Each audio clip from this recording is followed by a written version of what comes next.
Well, hi, it's great to see you today, Tuesday, the 8th of December. And I'm up, I'm awake. And I was just, when I switched my camera on there, rather than reversing back at me, went forward and was looking at the Christmas tree. And I thought, our Christmas tree looks very nice. Very Christmassy. And it's great, isn't it? The Christmas smells from the tree, the lovely, the lovely aroma that comes from it. And we've got some candles going in home today. So it's beginning to feel a lot like Christmas. Anyway, but obviously it's going to be Christmas in with a difference this year. But I do pray that you'll have a great Christmas when it comes, and that you'll be blessed and enjoy spending time together. As I'm looking through the devotions I've been doing, we're in Ephesians. We're in Ephesians chapter 6. Today we're looking at verse 15. And on my book, I'm on page 956, and I've just flipped over, and it's just like, wow, it's just another 9 more verses on it. So I guess I better start thinking about which book I'm going to do next. So if you've got any suggestions, answers on not a postcard, let me know, and don't do anything too controversial, too difficult for me, because remember I have to record them early in the morning, so I need to be kind of vaguely awake. Okay, so yesterday we looked at we read this, and I'm going to read this. I'll turn the page back. So it says this: stand your ground, putting on the belt of truth and the body armor on the breastplate of righteousness. For shoes, put on the peace that comes from the good news, so that you will be fully prepared. So here's today's verse: for shoes, put on the peace that comes from the good news, so that you will be fully prepared. So when it said yesterday, it said about the verse, stand your ground. The first thing I came with, and my first immediate thought was about when you're standing your ground, you need, and particularly if someone is leaning against you or pushing against you.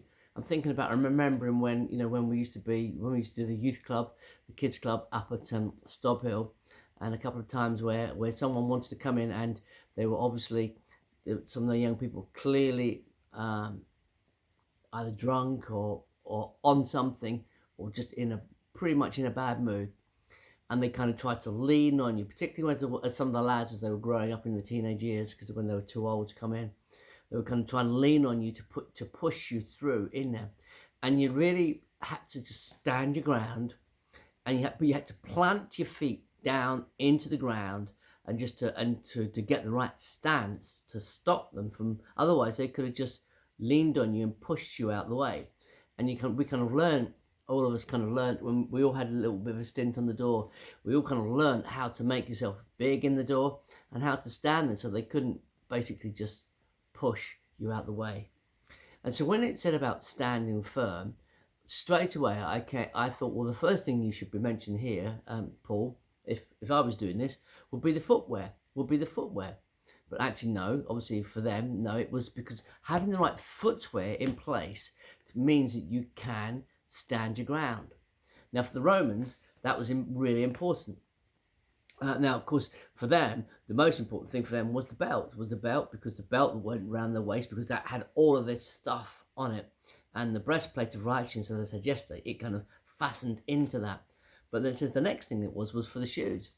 And their shoes, they had, I can't remember I think they were wearing sandals, but as far as I understand, their sandals or the boots or whatever they wore, underneath it, there was kind of like studs on it, so that when they were going over rough ground, it meant that the enemy couldn't push them. It gave them better grip, and it helped them to stand firm. So for shoes, it says, put on the peace that comes from the good news, and you will be fully prepared.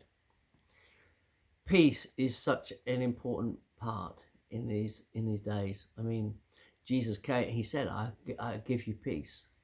And it tells us about this in John 14. It's one of the things I read, particularly when if I'm taking a funeral, when there's a real lack of peace, when when you lose somebody close, your emotions are all stirred up and your feelings are all over the place. What you need is peace. We need the peace of God anyway in life, because of life at the moment. Everything is all stirred up. Everything that we took for granted we can't do. But even visiting family and friends, doing the things that we would normally do, we can't. Those things we can't do so much or so easily right now. And what we need to experience is God's peace. Jesus said, "I am the peace." He said, "I am peace." And we should come to him. And he says, remember, take my burden upon you because it's light and it's easy. We get so worried about things. I was saying about it, I think, on Sunday that, either online, I think that sometimes I'm a worrier. I would like to be a warrior, but sometimes I'm a worrier.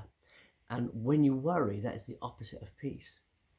But the gospel is a message of peace. It is a message of reconciliation. It is a message of love. It is a message of forgiveness. It is a message of so many things, but it is a message of peace. And if there's ever something that we need to learn as a people, as a body of believers, is to, first of all, for ourselves, to experience the peace of God that comes from the gospel of Jesus. And secondly, to be able to pass that on to others. Because the way where I'm sat, the world is, it seems to be a distinct lack of peace. A distinct lack of peace in everything, fear and worry.